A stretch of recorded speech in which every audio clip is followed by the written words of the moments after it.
자, 오늘도 하나님의 은혜와 사랑과 평강이 저와 여러분에게 충만하기를 축원합니다.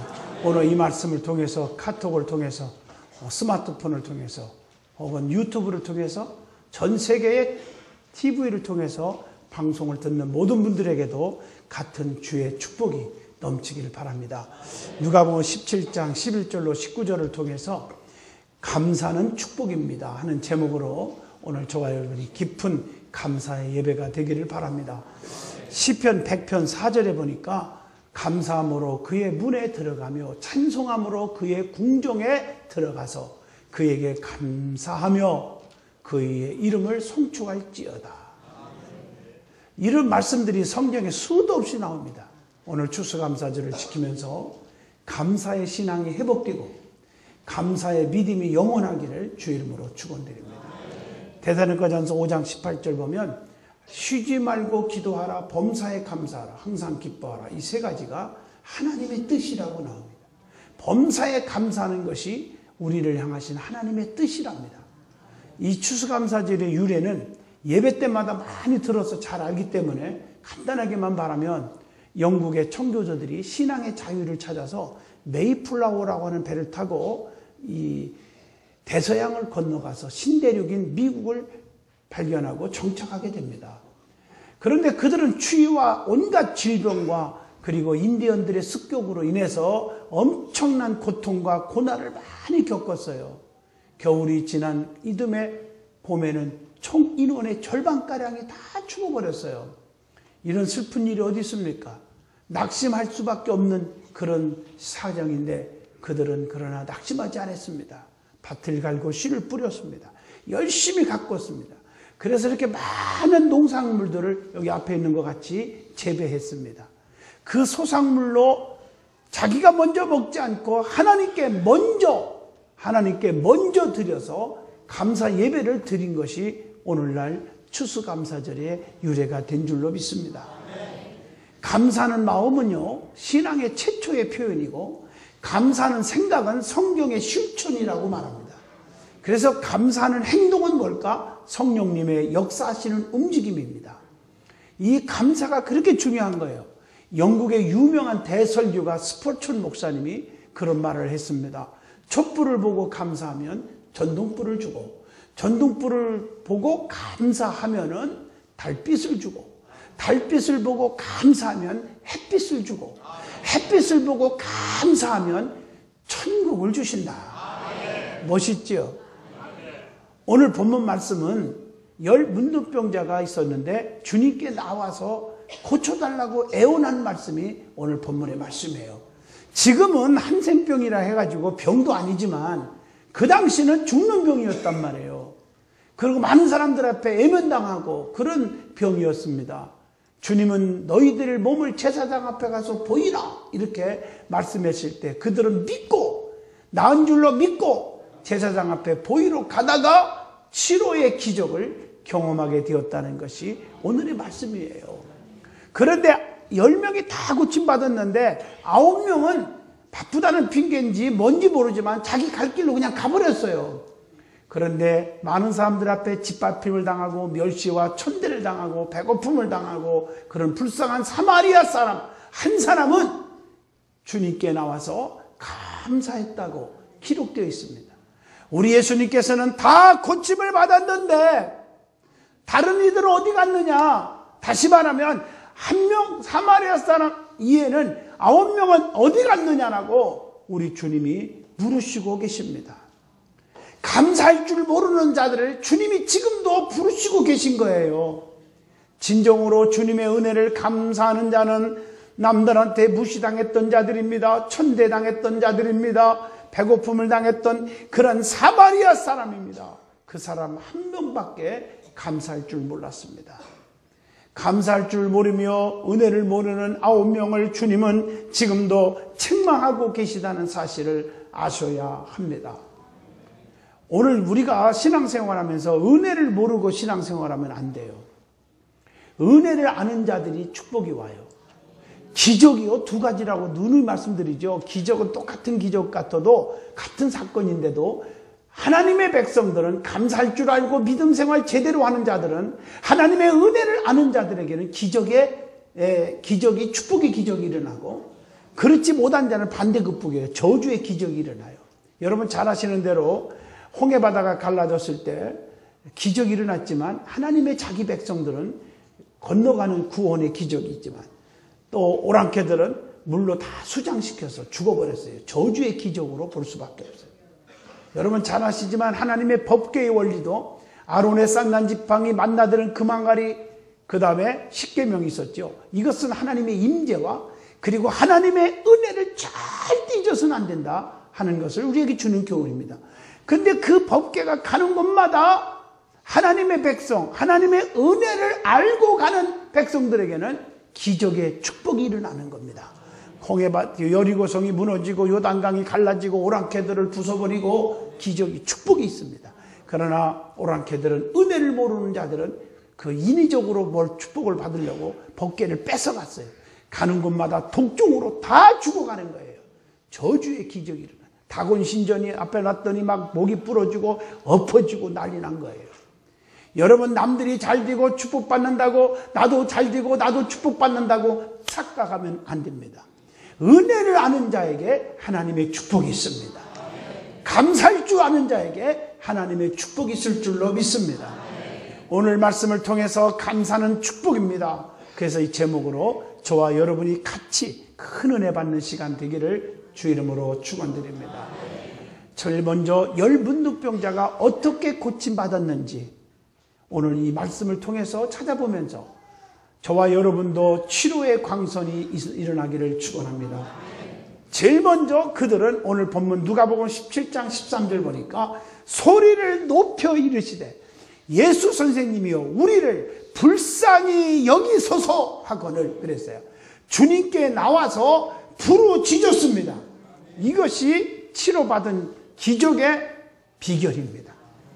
여러분 소리를 높였어요. 소리를 높였어요. 이 소리를 높였다는 말, 소리를 높여서 하나님을 찾았다는, 주님을 찾았다는 거예요. 성경에 보면요, 자존심이고 체면이고 다 버리고 우리 하나님께, 우리 예수님께 나와서 소리를 높여 부르짖는 사람 다 대박이 터졌어요. 마가복음 10장 48절로 52절에 보니까 소경 바디메오는 그냥 부르짖는데 주변 사람들이 시끄럽다고 조용히 하라고 하거나 말거나 더욱더 소리질러 부르짖을 때 주님의 마음을 감동케 하여 눈이 떠진 줄로 믿습니다. 누가복음 19장 9절로 10절에 자존심 체면 다 버리고 예수님에 대한 소문 듣고 믿음이 생겨서 뽕나무까지 올라가서 주님을 바라보는 거예요. 찾은 거예요. 그때 그 찾은 것뿐 아니라 아브라함의 자손의 축복까지 삭개오는 받은 줄로 믿습니다. 에레미야 33장 3절에 너희가 힘드냐 고난받느냐 그들에게 주신 말씀이에요. 사람 앞에 아부하고 사람 앞에 손 벌리려 하지 말아라. 너희는 내게 와서 부르짖으라. 그리하면 내게 응답하겠고 네가 알지 못하는 크고도 비밀한 일을 다 내게 보이리라. 하나님께 나와 부르짖으면 반드시 응답 주시는 하나님인 줄로 믿습니다. 그래서 마태복음 7장 7절로 8절 구하면 주시고 찾으면 얻게 해주실 거고 두드리는 자에게 하나님께서 다 열어주신다고 약속하신 줄로 믿습니다. 자존심을 버리십시오. 체면을 버리십시오. 부르짖기를 바랍니다. 사람 앞에 나와 부르짖지 마세요. 많은 사람들은요 여기 가서 도움을 요청할까 친정집 갈까 시댁을 갈까 아니면은요 갚을 길도 없으면서 성도들 찾아가서 시험 들게 만들어 돈 끌어다닐까 이런 행동을 하지 마요. 그 믿음이 빵점짜리 돼요. 내가 믿는 하나님 아버지는 부자의 아버지예요. 능치 못함이 없는 분이에요.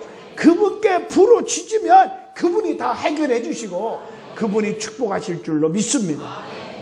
그 다음에 부르짖는데 어떻게 부르짖었어요? 13절에 우리를 불쌍히 여겨 주소서 그랬어요. 불쌍히 여겨달라고 해서 불쌍히 여겨달라. 여러분 불쌍히 여김을 받는다는 말은 긍휼하심을 받는다 그런 뜻이거든요. 그래서 긍휼은 예수님께서 가르쳐 주신 삶의 기본 원리예요. 그래서 마태복음 5장 7절에 긍휼히 여기는 자는 복이 있나니 그들이 긍휼히 여김을 받을 것이요. 여러분 하나님께서 긍휼히 여겨주시면 어떻게 되립니까? 빌립보 2장 27절 근심을 면하게 해주신다. 여러분 긍휼히 여기는 자에게요 근심이 없어진대요. 여러분 속에 불안, 초조, 낙심, 염려가 다 없어진대요. 여러분 근심이 없다는 말은 형통을 가리키는 거야. 무엇을 하든지 근심이 없어요. 잘 되니까 근심이 없지요. 크게 잘 될 것입니다. 긍휼히 여기는 자에게 주시는 은혜입니다. 그래서 히브리서 4장 16절에 보면 그러므로 우리는 긍휼하심을 받고 때를 따라 돕는 은혜를 얻기 위하여 하나님의 보호자 앞에 담대하게 나아갈 것이니라. 긍휼하심을 받으면요 때를 따라 돕는 은혜가 온다는 거예요. 그래서 시편 23편에도 여호와가 나의 목자가 되셔서 푸른 초장 쉴만한 물가로 인도하시는도다. 이게 때를 따라 돕는 은혜예요. 때를 따라 상황에 따라서 다 맞게 알맞게 채워주시는 하나님인 줄로 믿습니다. 자, 두 번째 그들이 치료받게 된 비결은 믿음이 있었다는 거예요. 믿음은 기적이 일어나요. 성경에 보면 믿음과 주의 능력은 막 정비례하거든요. 믿음이 있을 때 주님의 발걸음이 멈춰서 몸에서 능력이 나가서 죽어가는 자가 살기도 하고요. 그냥 믿음으로 주님의 마음을 감동케 할 때 기적들이 다 일어났어요. 믿음이 있어야 돼요. 그래서 오늘 본문 누가복음 17장 14절에도 보시고 이르시되 믿음을 보셨단 말이에요. 그들의 믿음. 주의 능력을 믿는 그 믿음을 보셨단 말이에요. 그래서 제사장 앞에 너희 몸을 보이라 하셨더니 그들이 가다가 깨끗함을 받은지라 그랬어요. 예수님에 대한 소문을 듣고 믿음이 생긴 거예요. 오늘 본문 12절 말씀은. 오늘 여러분들이 복음을 전파하면 듣는 자들이 믿음이 생겨서 주님 앞에 나오게 될 줄로 믿습니다. 마태복음 9장 19절로 22절에도 12년 동안 혈류증으로 죽어가는 여인도 예수님의 소문을 듣고 믿음이 생긴 거예요. 내가 예수님 옷깃만 살짝 만져도 낫겠다. 그 믿음이 생겨서 주의 몸에서 능력이 나가므로 죽을 자가 사는 줄로 믿습니다. 믿음은 병든 자를 구원한다고 했어요. 야고보서 5장 15절에 믿음의 기도는 병든 자를 구원하리니 주께서 그를 일으켜 주시리라. 혹시 죄를 범하였을지라도 사심을 받으리라. 믿음이 얼마나 중요합니까? 그러므로 믿음 갖기를 축원합니다. 그래서 우리가 모든 걸 믿음으로 해야 돼요. 봉사도 찬양도 헌신도 말씀도 다 믿음으로 받아야 돼요. 그게 중요한 거예요. 믿음 없이 하면 안 돼요. 언젠가 제가 말씀드렸지요. 왜 저자가 저렇게 열심히 충성하는 것 같은데 헌금도 많이 하고 봉사도 많이 하고 전도도 많이 하는 것 같은데 왜 되는 일이 없고 맨날 불통이 터지고 맨날 병원에서만 신세만 지고 사느냐. 그래서 하나님 앞에 엎드려 기도하는데 내 마음에 감동이 오기를 사랑하는 종아 믿음으로 했는지 점검하라. 믿음으로, 기도로, 믿음으로 했느냐, 감사함으로 했느냐, 사명감 가지고 했느냐, 기쁨으로 했느냐, 덕을 세웠느냐, 주의 종 목회의 코드가 같았느냐. 마지막 7번째, 하나님께 영광을 돌렸느냐. 7가지가 없는 충성과 열심은 헛수고다. 나는 깜짝 놀랐어요. 그게 성경적이잖아요. 우리가 아무리 많은 일을 해도 감사함으로 하고 믿음으로 하고 기쁨으로 하고 사명감 가지고 하고 그리고 많은 사람들에게 상처를 주면 안 돼. 덕을 세워야 되고 그리고 교회는 질서예요. 하나가 돼야 되니까 주의 종 목회의 코드가 같았는가. 그리고 마지막에 모든 것은 내가 받으면 안 돼. 하나님의 영광을 받으셔야 돼. 하나님께 영광을 돌렸느냐. 이것이 없는 충성은 헛수고라 그 말이에요. 자, 그리고 세 번째 비결은 주님의 말씀을 믿었어요. 그들은. 그리고 순종했어요. 그랬더니 다 나은 거예요. 오늘 본문 17장 14절에 자 가서 제사장에게 너희 몸을 보이라. 이 말씀을 믿은 거예요. 보이라 하는 말은 병 다 나았다는 선언이거든요. 보이라. 믿음으로 보이러 가다가 말씀에 순종하다가 다 나서버린 겁니다. 여러분 순종할 때 기적이 일어날 줄로 믿습니다. 여러분들 제사장 앞에 보이라고 하는 말은요. 레위기 14장 2절에 보면요. 여러분 아무리 나았어도요. 그 당시 한센병은요. 제사장이 보고 나았구나 하고 사인을 해줘야 나은 거예요. 그래야 또 자유인이 될 수 있는 거고, 가족품으로도 갈 수 있고, 동네 안에서도 같이 살 수가 있어요. 그러니까 제사장 앞에 가서 보이라 하는 말은 내 병 나았다 하는 거예요. 그러니까 확증 받으러 가라는 뜻입니다. 레위기 14장 2절 말씀에 의하면. 그들은 주님의 말씀을 믿었어요. 그리고 순종하고 가다가 다 고침받는 경험이 있었다는 거예요. 그게 오늘 14절의 말씀입니다. 오늘 여러분도 말씀의 능력을 믿으시기를 축원합니다. 말씀의 능력을 믿고 그 말씀대로 순종하면 기적이 일어나는 거예요. 돌무덤으로 옮겨놓으라. 주님의 능력을 믿고 옮겨놓을 때 나사로가 살아나는 기적이 일어난 거예요. 띄워줘라. 믿음으로 띄워줬더니 5,000명 이상 먹이고도 12강주리가 남은 것입니다. 물을 떠다 놓고 물을 가지고 또 줘라. 또 줬더니 세상에 물이 변하여 포도주가 되게 된 거예요. 말씀에 의지하여 순종하는 도끼를 던져라. 도끼가 떨어져 나뭇가지를 던져라. 그랬더니 도끼가 순종했더니 물 위에 떠오르는 거예요. 여러분, 우리가 말씀에 순종한다는 게 얼마나 중요한지 몰라요. 하나님의 말씀을 듣고 한 귀로 듣고 흘러버리지 말고 그 말씀을 들었으면 가슴에 새겨서 그대로 살려고 노력할 때 역사가 일어나는 거예요. 사랑하는 성도 여러분, 이게 행함이 따라야 될 줄로 믿습니다. 그 다음에 두 번째 은혜 받을 말씀은 오늘 본문 누가복음 17장 15절로 17절이에요. 고침을 받은 이후에 주님은 감사치 않는 자들을 책망하셨다는 사실입니다. 9명은 감사치 않고 제 갈 길로 가버렸어요. 우리 주님은 17절 말씀처럼 10사람이 다 깨끗함을 받지 아니하였느냐. 그러나 그 9은 어디 갔느냐. 감사치 않는 자를 찾고 계십니다. 성경에 보니까 우리 주님은 이 감사치 않는 자들을 찾고 또 죄인들을 찾고 계셔요. 아담아, 아담아, 어디 있느냐? 다 숨은 거 알면서도 찾고 계셔요. 가인아, 가인아, 네 아우 아벨이 어디 있느냐? 다 아시거든요. 살인죄를 진 거 찾고 계셔요. 여러분, 지금 주님이 여러분을 부르시고 계세요. 교만하고 쑥덕거리고 헐뜯고 미워하고 전도하지 못하고 이런 자들은 지금 찾고 계실 때 미리 이실직고 하는 게 얼마나 좋을까? 참 좋은 것 같이 침이 뛰고 내가 아우를 지키는 자입니까? 하는 가인 같은 어리석은 자가 되지 않기를 축원합니다. 그걸 잘한 자가 사도 바울이에요. 사도 바울은요, 그걸 알기 때문에 나는 날마다 범죄했노라. 나는 날마다 죄를 씻쳤노라. 사도 바울처럼 충성스러운 종이 어디 있을까요? 그래도 날마다 회개하고 날마다 죄를 씻쳤어요. 멋있지 않습니까? 오늘 여러분 사도 바울처럼 내가 나된 것은 하나님의 은혜로다. 이렇게 고백할 수 있는 자가 되시기를 축원합니다. 두 번째, 사마리아 사람 한 명만 감사했다는 사실입니다. 오늘 본문 누가복음 17장 15절로 16절의 말씀이에요. 오늘 여러분 10명이 다 고침받았는데 한 명만 감사했어요. 지극히 적은 숫자예요. 오늘 교회 안에도 마찬가지입니다. 다 하나님의 기뻐하는 사람이 아닙니다.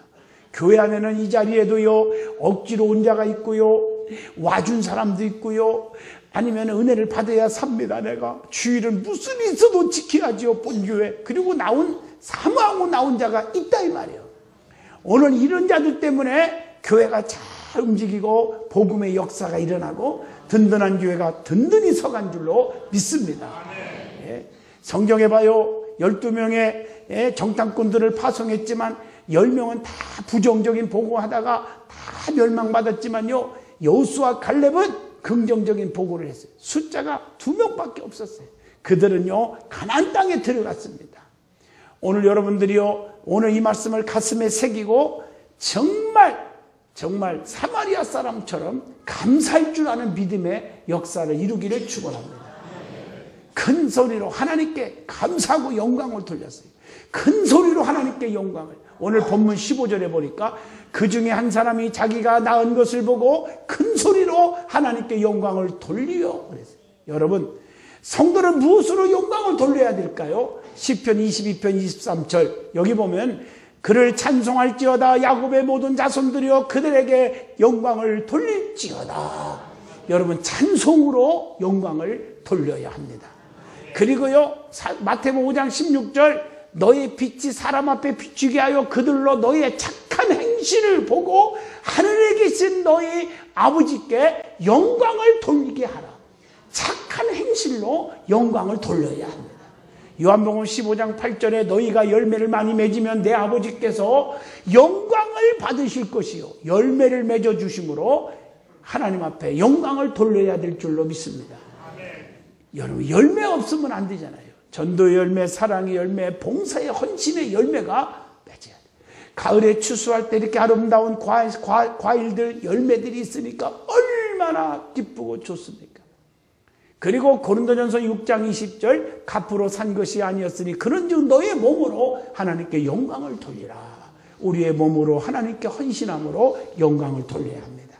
그리고 오늘 본문 16절 보면 예수의 발 아래에 엎드려 감사하니 그는 사마리아 사람이라. 감사한 자는 무시당하고 천대받았던 사마리아 사람이었습니다. 그들은요 정말 너무 아름답잖아요. 그 당시에 사마리아 사람들은 멸시와 천대당했던 사람들인데요. 누가복음 10장 33절로 34절에 강도 만나 피투성이 되고 거반 죽게 된 자를 구원해 준 자는 누굽니까? 사마리아 사람이에요. 요한복음 4장 7절에 수가성 우물가에서 예수님께 물을 떠다드려 영생수를 얻은 자도 사마리아 여인이에요. 그러므로 우리는 애벌을 보고 사람을 판단하지 않기를 주름으로 축원합니다. 말꾼처럼 말로는 내가 1등 신자다, 성령에 충만하다, 가짜들이 많거든요. 오늘 남들한테 멸시 천대받았던 사마리아 사람이 진짜였거든요. 이걸 아셔야 됩니다. 그들은 어떻게 했습니까? 16절에 예수님 발 앞에 엎드려 감사하고 살해했습니다. 은혜를 아는 자는 주님 앞에 엎드릴 줄 알아요. 은혜를 아는 자는 주님 앞에 무릎 꿇고 기도할 줄 알아요.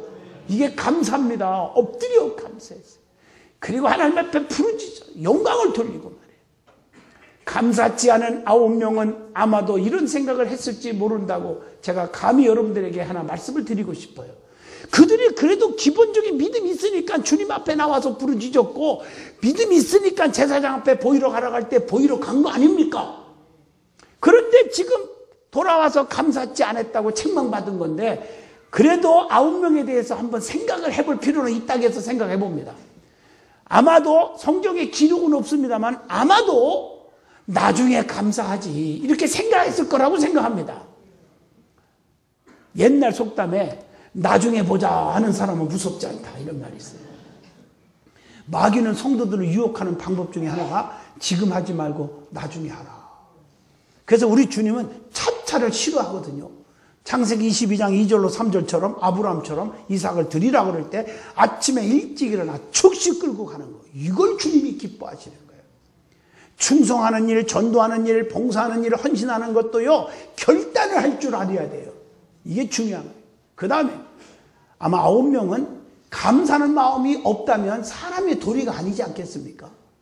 아마 그들도 마음은 감사하는 마음이 있었겠지만 감사의 표현을 안 했을 거다 이렇게 생각합니다. 진정한 감사는요 우리가 표현이 중요한 거예요. 표현이. 진정한 감사는 행동으로 표현해야 돼요. 행동으로. 마음으로, 입술로, 몸으로, 물질로 표현하는 것이 감사예요. 그리고 또 9명의 이 사람들은 감사할 줄 모르는 자들은 다른 사람들도 그냥 가니까 저 사람도 가고 저 사람도 가니까 나도 그냥 가는 거지. 그냥 갔을지도 모릅니다. 내가 참 9명의 그 문둥병자를 대변하고 있는 거예요, 지금. 성도는요, 잘못된 것을 따라하면 안 되잖아요. 남이 지옥 간다고 나도 지옥 가요? 남이 쑥덕거린다고 나도 쑥덕거려요? 남이 사기친다고 나도 사기쳐야 됩니까? 안 되잖아요. 여러분, 성도들이 조심할 건요, 궁중심리를 조심해야 돼요. 궁중심리 따라가다가 큰일 납니다. 10명의 정탐꾼들을 따라가다가 그 수십만 명의 가나안 땅에 하나도 못 갔습니다. 민수기 14장 22절로 23절인 줄로 믿습니다. 그 다음에 네 번째로 감사할 줄 아는 사마리아 사람은 병만 고침받은 게 아니에요. 구원의 축복까지도 받았다는 것을 생각해요. 오늘 본문 19절입니다. 예? 여러분, 사케오도요 주님 만나고 싶어서 뽕나무까지 올라갔는데 주님 만난 것뿐 아니라 누가복음 19장 9절로 10절에 아브라함의 자손의 축복이 있으리라. 덤으로 축복받았어요. 예? 이게 축복이에요. 감사하면요, 많은 기적과 축복이 함께 따라오는 줄로 믿습니다. 그래서 속담에요, 원수는 물에 새기고 은혜는 돌에 새기라, 그런 말이 있어요. 또 속담에 보면 화장실 갈 때 마음과 나올 때 마음이 다르다, 이런 말이 있어요. 좀 유치한 얘기 같지만 그렇습니다. 병을 고침 받기 전에 마음과 고침 받은 다음에 마음이 다르면 안 될 줄로 믿습니다. 제가 이렇게 부흥회를 신유 집회하러 다니다 보면요, 기도, 특히 암에 걸려서 한 달이면 죽는답니다. 뭐 별 사람들이 다 오거든요. 그러면 기도 내용을 가만 들어보면요, 공통점이 있어요. 하나님, 한 번만 살려주시면 이 한 목숨 바쳐서, 이러거든요. 근데 살려주면 그 뒤로 목숨 바친 사람 별로 못 봤어요. 저도 솔직히 말해서 그렇게 했거든요. 하나님, 나 한 번 축복해 주시면요, 뭐 목숨 바쳐야 됩니다. 지금까지 목숨 바쳐본 적이 없어요, 아직까지. 참 하나님 앞에 죄송할 때가 많아요. 노력은 하죠. 최소한 몸과 마음과 생명, 물질 바쳐서 정말 헌신하려고 노력을 엄청나게 합니다. 여러분 다 아시다시피. 할렐루야. 네. 사업에 실패한 사람들 한 번만 일으켜주시면, 한 번 일으켜주시면 하나님 전체를 그냥 아주 그냥 반절을 띄어서 드리겠다는 사람도 있고요. 10의 2조는 보통 결심 다 합니다. 10의 2조. 그런데 하나님이 회복시켜주면 그렇게 하는 사람 별로 못 봤어요. 오늘 변하지 않기를 주 이름으로 축원합니다. 오늘 이것을 깨닫게 해주고 있어요. 결론 내릴게요. 감사는 마음과 입술과 몸과 물질로 하는 것이 진정한 감사입니다. 제가 하나 예화를 들고 마칠까 합니다. 일본의 그 파나소닉 회사의 창업주 마쓰시다 고노스케, 이름이 참 길어요. 뭐라겠어요? 마쓰시다 고노스케라고 하는 그분의 회장 이름이에요.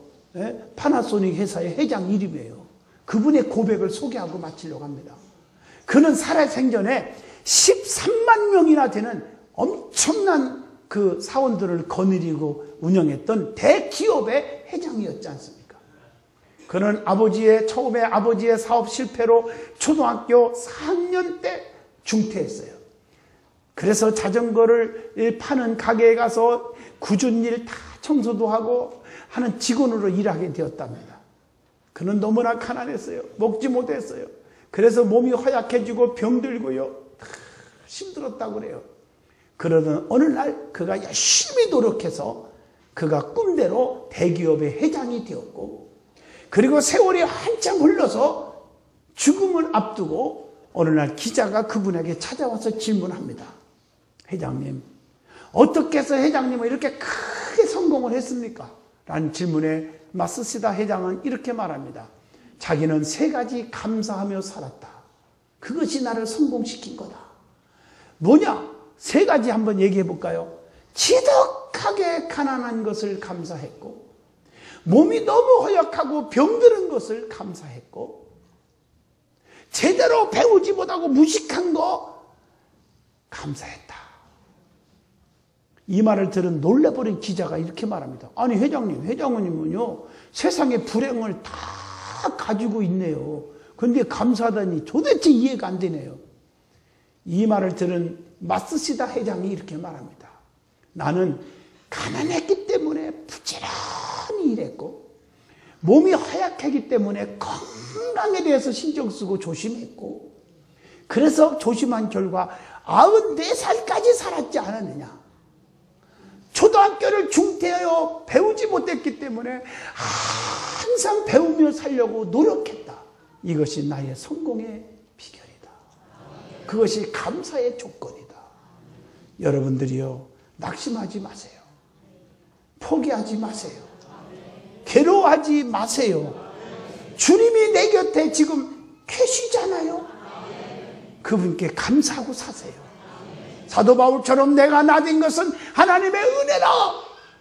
사랑하는 성도 여러분, 여러분의 환경을 감사로 극복하면 기적이 반드시 일어납니다. 진정으로 감사하는 삶을 오늘이 아니라 평생 동안 간직하고 사시기를 주 이름으로 축원합니다. 내 입에서 절대 불평과 원망과 쑥덕거림과 남을 증오하고 손가락질하고 미워하는 일이 없기를 주의 이름으로 축원합니다. 기도합니다.